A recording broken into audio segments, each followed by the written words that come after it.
How did Elizabeth II manage to preserve their union, and what sacrifices did she make for the well-being of her family?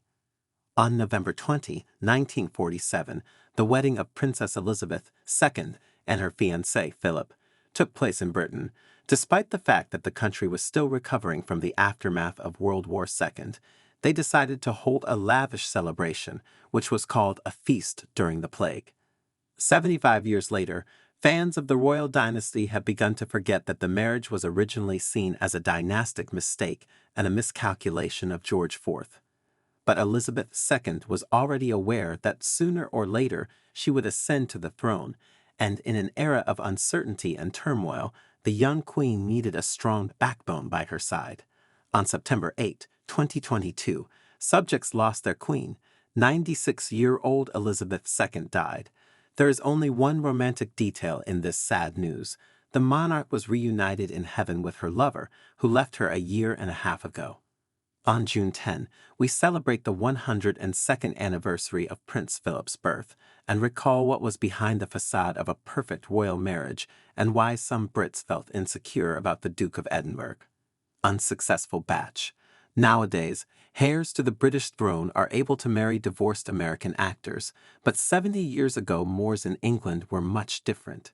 King George IV, long before the outbreak of World War II, began searching for the perfect groom for his eldest daughter. He dreamed that his successor would marry a member of an influential family, but Lilibeth, Elizabeth's nickname, herself had plans of her own. In 1939, she met Philip at the Royal Naval College at Dartmouth. Although the future spouses were already acquainted, it was not until a hot July day before the war that romantic feelings arose between them. Although Philip was the heir to the King of Greece, he was not seen as the ideal groom for the princess. In 1922, his family was banished from the country, robbing him of his wealth and high status in society. This did not bother George VI's daughter, however. For 6 long years, while Philip was in military service, Elizabeth kept up a correspondence with him. At the end of the war, the lovers decided to marry firmly. The king did not immediately give his consent to the wedding because he still hoped to find a better match for his heiress. But in the summer of 1946, the engagement did take place. The tenacious and proud Lilibet achieved her goal. For a whole year, the future queen was preparing for her wedding.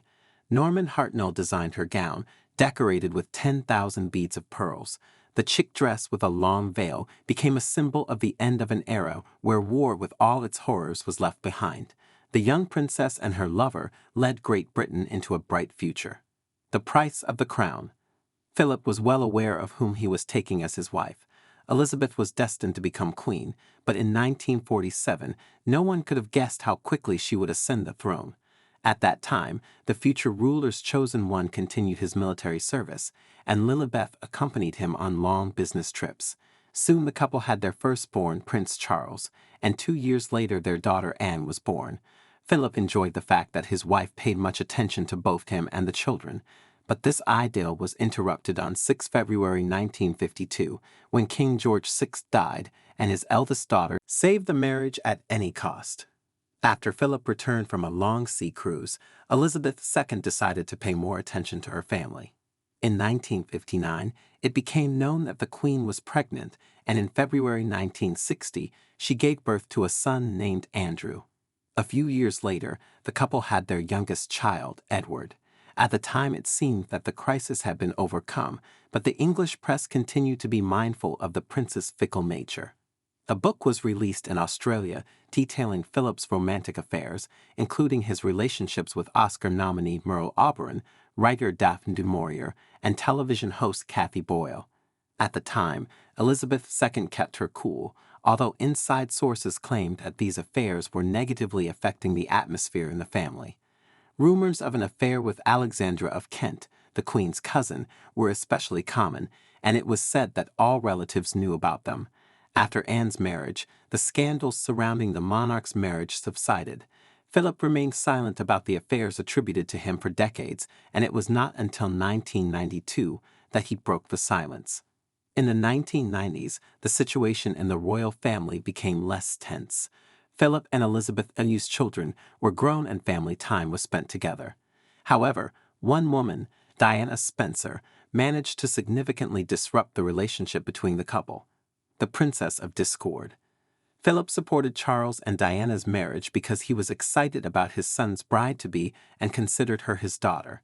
The rapprochement between Diana and Philip was due to several factors. Initially, Diana had the ability to attract people to her. She was popular with both the common servants at the palace and other members of the royal family.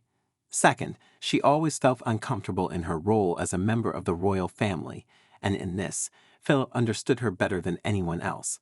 Her father-in-law and sister-in-law exchanged letters, particularly often during the period when Charles resumed his relationship with Camilla Parker Bowles. Diana's scandalous interview with the BBC seriously changed Philip's attitude toward her. His letters became harsher and colder, as he felt that Diana had damaged the reputation of the royal family, which he and Elizabeth Dewey had carefully built up over many years.